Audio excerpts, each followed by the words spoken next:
صاحب وزیراله کراچۍ ته ځي دینه مخکې لاهور ته لاړ نو دلته دې صوبه کې ورته مسایل ښکاري دي بس خل وي دا دې بس ښکاري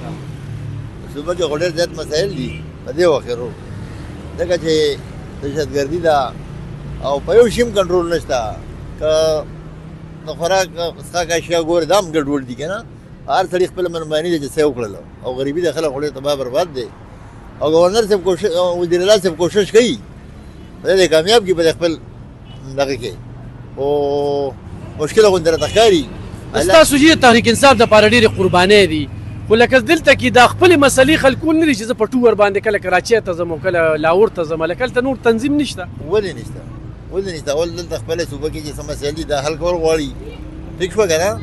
او بیا د هغې نه وروسته کراچۍ دغه دي خپل تنظیمونه دي خپل خلک شته دی که نه هسې ټایم پرې ضایع کېږي نو زما خپل دا خیال دی چې زما هم چې دا خو نه و په کار او د هغې په ځای خو دلته چې څه وشي ځکه چې دلته هم حالات ډېر خراب دي که نه دا کول په کار دي اوس دلته کې ترقۍ والې سره که نه لکه زه منم رخایي خښ دی ستاسو هغې دپاره جدوجهد وکړي خو دلته کې چې دا کومې د ترقۍ یا کرپشن روان دی نو په دې باندې په دې د ټول ناول کار په کار دی ټول هم ضروري دي که نه دا د خپل چې دې صوبه کې کارکردګي ټیک شي نو هله به خلک خوشحالېږي که موږ خو د دې صوبې وزیراعلی صاحب خو د دې صوبې سره تعلق ساتي که نه ده له په کار ده چې د دې صوبې مسایل حل کړي څومره وخت د تحریک انصاف سره یې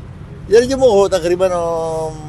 ټایم خران یاره دغه لسته کاله به تقریبا شوي لسته کاله او جی خو چې خلکو ګوره خلکو په چینج باندې ووټ ورکړو په انصاف باندې ووټ ورکړو دا کوم خلک چې دلته کې مشران شو خو موږ پرویز خټک راوالو محمود خان راوالو